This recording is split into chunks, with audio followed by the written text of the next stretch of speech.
அனைவருக்கும் வணக்கம்.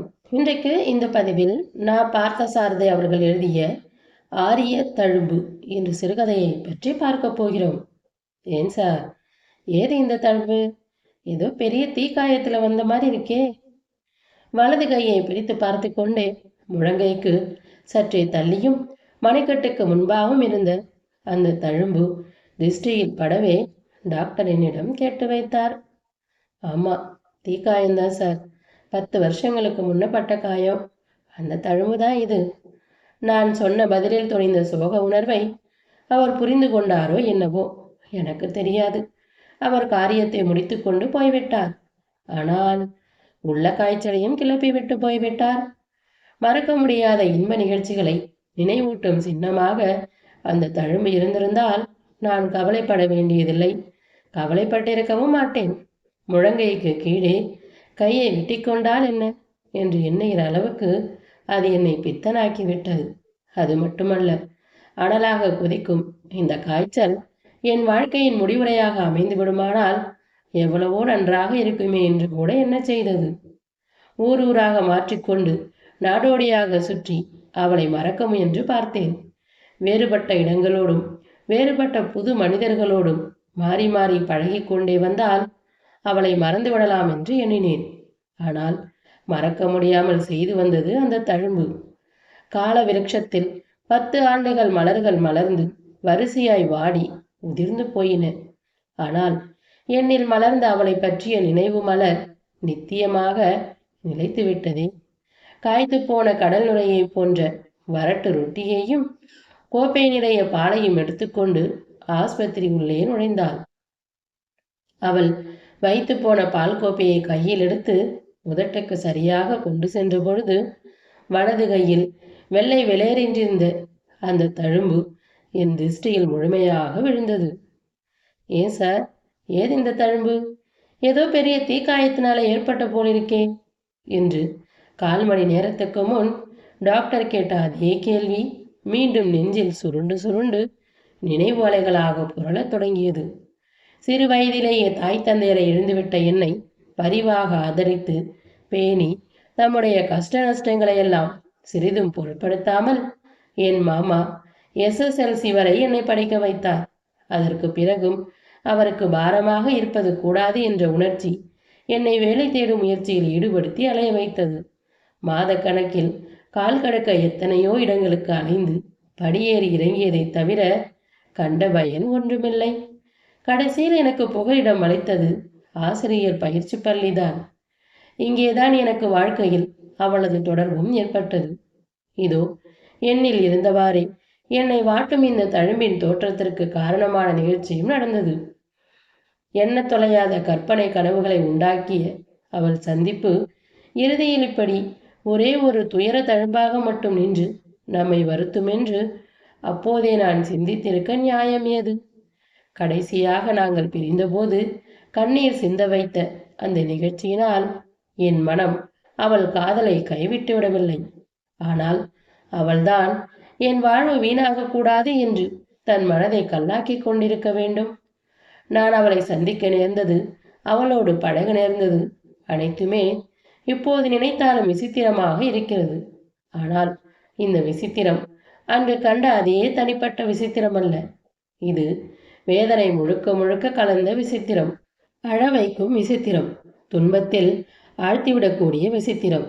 அன்று என்னவோ பள்ளி முடிவதற்குள் காலையிலேயே லேசாக இருந்த மண்டை கணம் பொறுக்க முடியாத தலைவலியாக உருவெடுத்து வாட்டியது. வகுப்பில் உட்கார முடியவில்லை. சக மாணவர்களிடம் சொல்லிவிட்டு என் அறைக்கு புறப்பட்டேன். அறைக்கு வந்து படுத்த எனக்கு அப்புறம் என் நினைவே இல்லை. நான் காலையில் சமையல் செய்துவிட்டு போட்டிருந்த பாத்திரங்கள் எல்லாம் போட்டது போட்டபடியே கிடந்தன.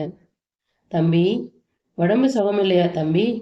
சுருண்டு படுத்திக்கிட்டியே, ராத்திரிக்கு சமையல் கூட செய்யலையே என்று கேட்ட பக்கத்து வீட்டு கிழவியின் குரல் என்னை நிமிர்ந்து கண் விழித்து பார்க்க செய்தது. ஆமாம் பாட்டி, பள்ளிக்கூடத்திலேயே ஏதோ தலைவலி மாதிரி இருந்தது. 4 மணிக்கே இங்கு வந்து படுத்த வந்தான். குளிர் காய்ச்சல் வேற சேர்ந்து கொண்டது, எழுந்திருக்கவே முடியல என்று நான் பதில் சொன்னேன். அப்படியானால் நீ பேசாம படுத்துரு தம்பி, இதோ நான் கஞ்சி போட்டு கொண்டு வருகிறேன் என்று சொல்லிவிட்டு கிளம்பினான். மறுபடியும் எனக்கு நினைவு வந்து நான் கண் விழித்த போது, பாட்டி, அவரை எழுப்பேன் பாட்டி, பாவம், எப்ப சாப்பிட்டு விட்டு போனதோ. உயிர்குரல் காதுகளில் விழவே 2 தடுக்காக பிரிந்திருந்த எனது அறையின் சமையற்கட்டு பக்கமாக பார்வையை ஒட்டினேன். அந்த மங்கிய சிமினி விளக்கின் ஒளியில் சமையற்கட்டு வாசலில் அவள் நின்று கொண்டிருந்த தோற்றம் இப்போதும் எனக்கு நன்றாக நினைவிருக்கிறது. அதுதான் இந்த தழுமை போலவே ஓர் அழியாத சித்திர காவியமாக என் நெஞ்சில் எழுதப்பட்டு விட்டதே. நினைவு மறக்குமா? தழைய தழைய கட்டி கொண்டிருந்த நீல சிற்றாடை, பருவத்துக்கு தகுந்த உயரம், மலர்ந்த முகம், குறுகுருவென்று சிரிப்பது போல் பார்க்கும் கண்கள், அடுப்பில் காரியம் செய்திருந்ததனால் கலைந்து ஓரங்களில் சுருண்டு சுருண்டு காது குண்டலங்களோடு சுழலும் சுருள் கூந்தல், கடைந்தெடுத்தது போன்ற நாசி, அதில் மகிழம்பூவை பதித்தது போல் ஒரு மூக்குத்தி, ரோஜா இதழ்கள் மூடி திறக்கும் போதே சிறுநகை புரிவது போன்ற நளினம் செறிந்த இதழ்கள், தலையில் தாழம்பூவை அடுக்கி பின்னி கொண்டிருந்தாள். நல்லவன், ஒரு வம்பு தும்புக்கும் போக மாட்டான். எந்த நம்பிக்கையினாலோ என்னவோ முத்துப்பாட்டி தன் பேத்தியின் பணிவிடை தொடர்ந்து அந்த 5 நாட்களும் எனக்கு அளித்திருந்தாள். முதலில் 2 நாள் பாட்டியும் கூடவே வந்தாள். பின் அவளை தனியாக வந்து போக தலைப்பட்டாள். ஜுரம் விட்டு நான் எழுந்த பிறகும் கூட எங்கள் தொடர்பு நீடித்தது. இறுதியில் எங்களது அந்த தொடர்பு இதயத்தின் தொடர்பாக பரிணமித்தது. வெள்ளை நெஞ்சம் படைத்த முத்துப்பாட்டியும் எங்கள் பழக்கத்தை பற்றி எந்தவிதமான குறையும் பட்டுக்கொள்ளவில்லை. காரணம், எங்களது இதயத்தில் வளர்ந்த காதல் அப்படி குறைபட்டு கொள்ளும்படியான எந்த கலக்கத்துக்கும் இடம் கொடுக்கும்படியானதாக இல்லாமல் இருந்ததுதான். அந்த ஊரில் நல்ல நிலபுலன்களும் மதிப்பிடத்தக்க சொத்தும் உள்ளவள் முத்துப்பாட்டி.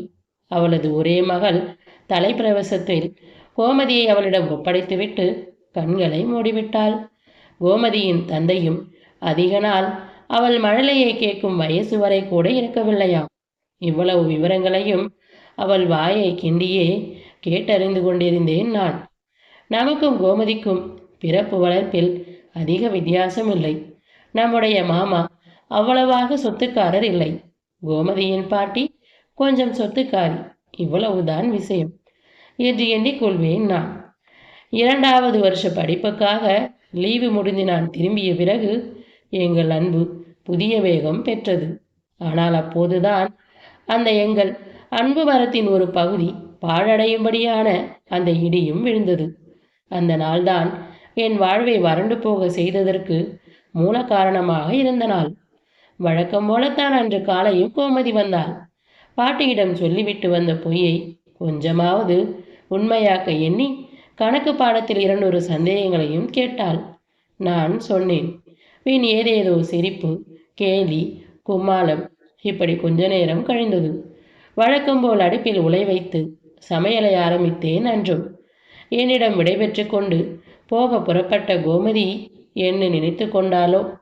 ஆமாம், நீங்கள் இன்னும் சமையலை முடிக்கவில்லை போலிருக்கிறதே. அடடா, மணியாகிவிட்டதே. நீங்கள் பள்ளிக்கூடத்து போவதற்குள் சமையல் ஆகாது போலிருக்கிறது.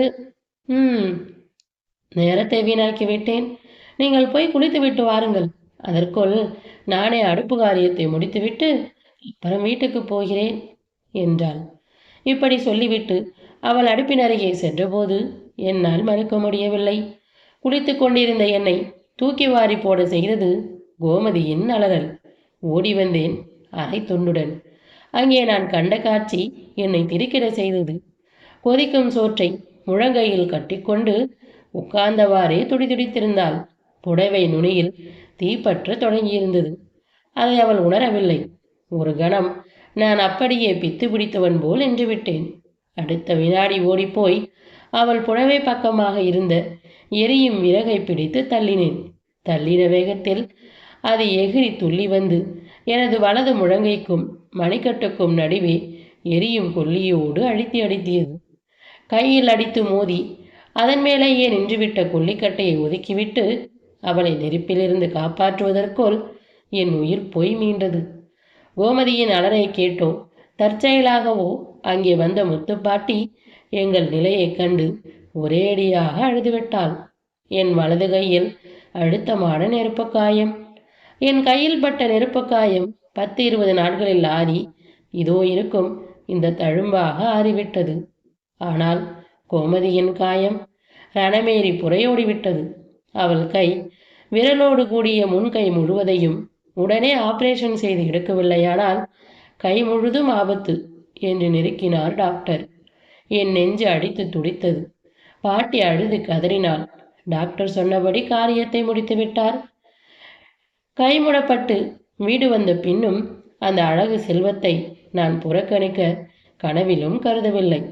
ஆனால் அவள்தான் என் நன்மைக்காக என்று கண்டிப்பாக என்னை புறக்கணித்து விட்டாள். நான் கன்னியாகவே வாழ்ந்து கழிப்பேன். கை முடமாக உங்களை எனக்குரியவராக உரிமை கொண்டாட என் மனம் துணியவில்லை. என்னை மறந்துவிடுங்கள் என்று தீர்மானமாக சொல்லிவிட்டாள். நான் எதிர்த்து பேசி அவள் பிடிவாதத்தை அதிகரிக்க விரும்பவில்லை. காலப்போக்கில் அவள் மனம் மாறும், நம் காதலையும் நிறைவேற்றிக் கொள்ளலாம் என்று நினைத்து மௌனம் சாதித்தேன். அதே சமயம் மாமாவுக்கு உடல்நலமில்லை என்று கடிதம் வரவே நான் ஊருக்கு புறப்படும்படி ஆகிவிட்டது. ஊருக்கு சென்றவன் ஏறக்குறைய 1.5 மாதம் அங்கிருந்து புறப்பட முடியாதபடி செய்துவிட்டது மாமாவின் உடல்நிலை. மாமாவின் உடல்நிலையை பற்றி இனிமேல் கவலை இல்லை என்ற சந்தர்ப்பம் ஏற்பட்ட பின் நான் அங்கே சென்றேன். சென்ற எனக்கு வீடு நிலக்கரங்களை ரொக்கமாக்கி கொண்டு பாட்டியும் கோமதியும் ஊரை விட்டே சென்று விட்டார்கள் என்ற பேரிடி காத்திருந்தது. அக்கம் பக்கத்தில் விசாரித்ததில் அவர்கள் எங்கே போயிருப்பார்கள் என்பது யாருக்குமே சரியாக தெரியவில்லை. கோமதி எனக்காக தியாகம் செய்வதாக நினைத்து கொண்டு எவ்வளவு பைத்தியகாரத்தனமாக நடந்துவிட்டாள் என்று எண்ணும்போது எனக்கு அழுகையாய் வந்தது. ட்ரைனிங் சர்டிஃபிகேட்டுடன் அன்று ஆரம்பித்த நாடோடி வாழ்க்கை இன்னும் நடந்து கொண்டிருக்கிறது. என்னால் அவளை மறக்க முடியவில்லை. வருடங்கள் கழிந்தால் என்ன, அவள் நினைவு தழும்பாக நிலைத்து நின்று விட்டதே.